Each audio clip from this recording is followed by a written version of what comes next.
Breaking news చూస్తున్నాం. తిరుపతిలో విషాద ఘటన చోటు చేసుకుంది.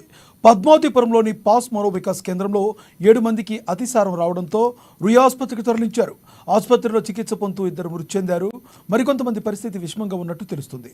దీంతో మనోవికాస కేంద్రంలోని పిల్లలందరికీ వైద్య పరీక్షలు నిర్వహిస్తున్నారు. ఫుడ్ శాంపిల్స్, వాటర్ శాంపిల్స్ సేకరించి ల్యాబ్కు అధికారులు పంపించారు.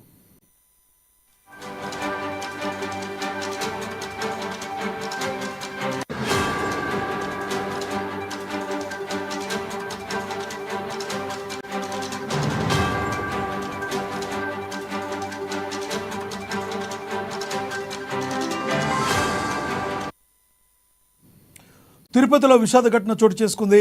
పద్మావతిపురంలోని పాసు మనోవికాస కేంద్రంలో 7 మందికి అతిసారం రావడంతో రుయా ఆసుపత్రికి తరలించారు. ఆసుపత్రిలో చికిత్స పొందుతూ 2 మృతి చెందారు. మరో కొంతమంది పరిస్థితి విషమంగా ఉన్నట్టు తెలుస్తుంది. దీంతో మనోవికాస కేంద్రంలోని పిల్లలందరికీ వైద్య పరీక్షలు నిర్వహిస్తున్నారు. ఫుడ్ శాంపిల్స్, వాటర్ శాంపిల్స్ సేకరించి ల్యాబ్కు అధికారులు పంపించారు.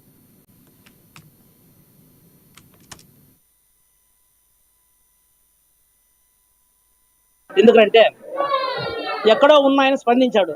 మరి ఇక్కడ డిఎంహెచ్ఓ గారు కూడా ఇంత దగ్గరగా ఉండి ఇక్కడ రాకుండా నేను పోస్ట్ మార్టం కానున్నాను అనేసి ఫోన్ చేసి నిర్లక్ష్యంగా సమాధానం చెప్పాడు. ఎందుకంటే అది మంచి పద్ధతి కాదు. జరిగిన సంఘటనకు వెంటనే మేల్కొనాలా, ఎక్కడుండే మెడికల్ స్టాఫ్ అంతా ఇక్కడ రప్పించాలా, ఇక్కడ ఏముంది బ్లీచింగ్ మొత్తం ఇది చేయాలా. ఎందుకంటే పంచాయతీలో ఆల్రెడీ ఇక్కడ ఉండే కాలువలు ఇవన్నీ శుభ్రం చేయకుండా లేదా వాటర్ ఇబ్బందిగా ఉందనేసి ఇంతకుముందే 2-3-4-5 రోజుల ముందే కంప్లైంట్ ఇక్కడ వచ్చింది. మరి ఇక్కడ ఈ పాస్ మనోవికాస్ కేంద్రంలో ఆల్రెడీ వాళ్ళకి ఒక బోర్ ఉంది.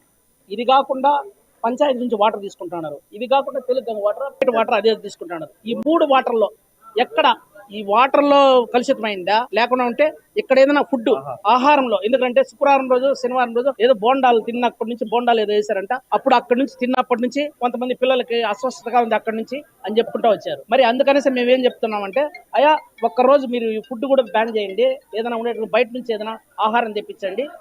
దీనికి వెంటనే డిఎంహెచ్ఓ గారు స్పందించాలి. ఎందుకంటే ఈ మెడికల్ స్టాఫ్ అంతా ఇక్కడ ఉండి దగ్గరుండి, ఎందుకంటే నేను చెప్పేది ఏంటంటే ఆరోగ్య కారణాల రీత్యా పిల్లలందరికీ కూడా ఇక్కడ బెడ్స్ అన్ని ఉన్నాయి. ఒకవేళ రోయ్ హాస్పిటల్లో ప్రత్యేక సదుపాయాలు ఏం లేకుండా పోవచ్చు. ఇంతమందికి బెడ్లు ఇవ్వాలంటే అంత పెద్ద హాస్పిటల్ కూడా కుదిరే పని కాదు కదా. ఉన్న వాళ్ళకంతా ఇక్కడే ఇచ్చేసి డాక్టర్ టీం, స్పెషల్ టీం ఇక్కడికి రమ్మని చెప్పేసి నాని గారు